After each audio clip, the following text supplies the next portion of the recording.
Ikaze kuri tubica no matine tuhaye ikaze ni mu kiganiro ibyiyumvo ku ngingo zitandukanye. Uyu munsi nagize ni amagorwa y'ababukenduga. Rero uwavuga amagorwa y'ababukenduga ntiwayava kuko usanga ari menshi cyane. Noneho ubwo ngiye kuyavuga nabo ni hari ukubabukenduga cyangwa se abatazi babukenduga kamba banyuremo. Babukenduga ni abapangayi, ni abacumbitsi n'abapangayi hano muri Kigali, ngira ngo uri muri Kigali ahita abyumva. Kuba umupangayi ni ukuba ukodesha, noneho uragakodesha ufite n'agafaranga ko kugira ngo wishyure, ufite n'ubushobozi utarwana nabyo. Ariko kuba bukenduga ukennye, noneho ukennye byo birakanyagwa kuko ni ikibazo cyane. Usanga babukenduga bakennye, rero umenyeraho kuba mu kavuyo, baba mu kavuyo rwose.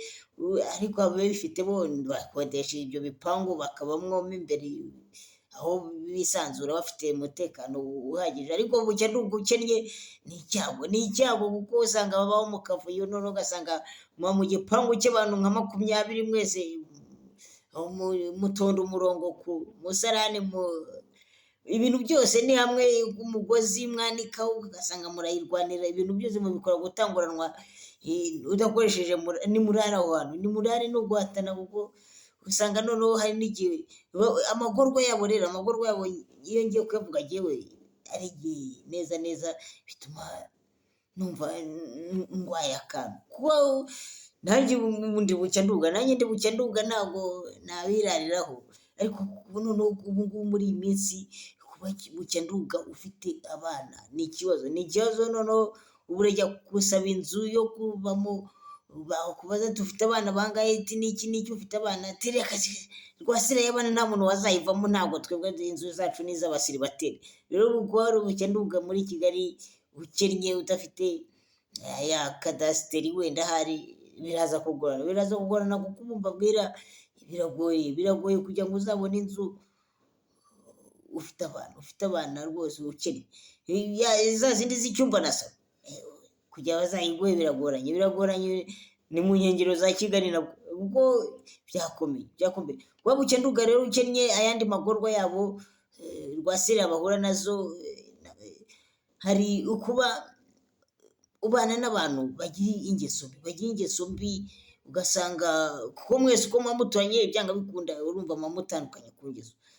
Noneho ugasanga iyo mutetse, ubwo guteka buri wese ni ugutondesha umurongo imbabura isaha za 5 cyangwa umugoroba mujye guteka, usanga nabyo ari ikibazo. Rero ni ukujya guteka ufite umuyede uri bukuzanire ikirungo, ati yewe mwazana hano akamamiyo, zana hano akarushe, zana hano umunyu, zana hano urusenda, zana hano ibirayi dusuke, mudazana hano ibishyimbo. Urumva rero bisaba kuba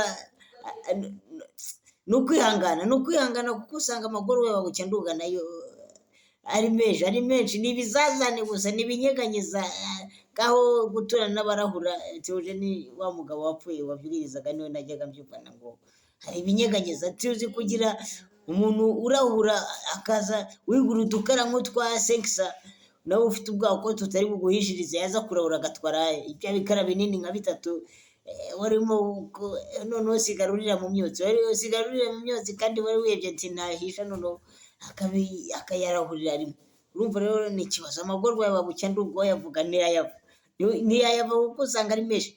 Cyangwa se nko kujya ku musarani muzindutse, uzi kuzinduka.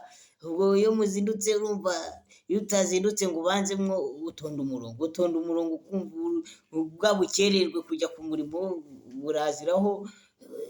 Urumva wanakubwe ushobora no kubyirangirizaho. Ariko njyewe naje kubyigira umutwe kugeza aho nashatse akadomo nkajya mbikemura, nkashyiraho ku ruhande, nabona nkasanga zageze umurongo wahashize, kuko ni ugukora inkomati kuri wese cyane. Ubu niko bimeze, nkajya kumena. Ariko ubwo nyine murumva ni umunuko munzu, umuntu aremera akabana nawe ubwo biba bikomeye cyane. Rero wavuga amagorwa y'ababukenduga ni menshi. Noneho cyangwa agasigane ko kuza kugura umuriro, kugura umuriro, cyeka wenda nyir'inzu y'abagurira umuriro. Ariko iyo mugura umuriro agasigane, mushobora kumara n'iminsi 2 muba mu kizima kubera gusigana. Rero nabyo ni ikibazo. cyangwa se agasigane ko gukoropa uwo musarani, kuko n'uwo musarani usanga bigorana kugira ngo bazawukorope. Rero aho ngaho ubabaye niwe ubamba urugi, cyane cyane nk'abagore iyo ari benshi, urumva haziramo na za ndwara za infection, kuko usanga kubera gusigana iyo utabyikoreye mukabyirariraho mukajya mwaho gusa, usanga rero n'ibirwara mwabikurizamo rero kuba mu kiruhuko rwose ni ikibazo gusa nuko nyine Nyagasani Imana ijya itugira neza babukenduga tubayeho nabi cyane bikomeye cyane ku buryo utakumva. Ni ibibazo wajya kuvuga ibya babukenduga ntiyabiva rwose, turara tugenda amajoro, none nk'iyo ugiye kwimuka bwo ni ikindi kindi, urumva no gukenera byaba moto cyangwa se imodoka cyangwa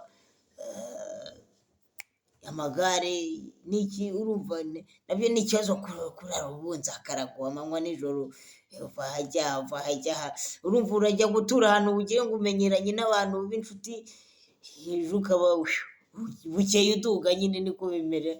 Urumva rero kuba buke nduga bisaba kwihangana no gutegereza, naho ubundi nta Nyagasani atugire neza, kuko babuke nduga rwose turaremerewe kandi babuke nduga nibo benshi. Iyo urebye babuke nduga muri iyi Kigali ho usanga aribo benshi kuruta ba nyir'ibyondo.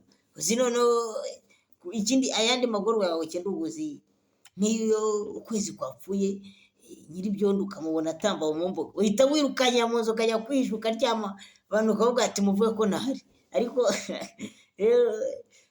nubwo waba uzi ko neza hari n'igihe aba atari buyakubaza, ariko kubera kwikeka ukibona nyir'ibyondo uhita wirukanka ukajya kwipfunyika mu nzu, ataza no kukubona akakubwira bite n'iki, cyangwa uzi ko hari ahantu mwapomoye cyangwa mwangije, urumva uramuhunga ataza kukubaza ati hano byagenze bite. Kuba buke nduga ni ishyano mwokanyagwa mwe, ubwo Nyagasani ajye tugira neza, nta muntu nabyifuriza, kuko ni ibibazo cyane. Ubwo nagira ngo nkacisheho mvuga nti kuba buke nduga bikomeje gufata indi ntera, Nyagasani atugire neza bishire, kuko usanga babuke nduga aribo benshi kuruta ba nyir'ibyondo. Ni ikibazo rero, buke nduga Nyagasani adutize andi maboko, adutize imbaraga, tubashe natwe kwigira dushinge, twubake inzu zacu, natwe tubashe kwigira, kuko birakomeye. Duhura n'ibizazane, duhura n'ibinyeganyeza byinshi, duhura n'iki, biba bigoye. Saba rero mukomerere, mwari kumwe na Matine, ikiganiro byumva ku ngingo zitandukanye, nakagaruka murakarama.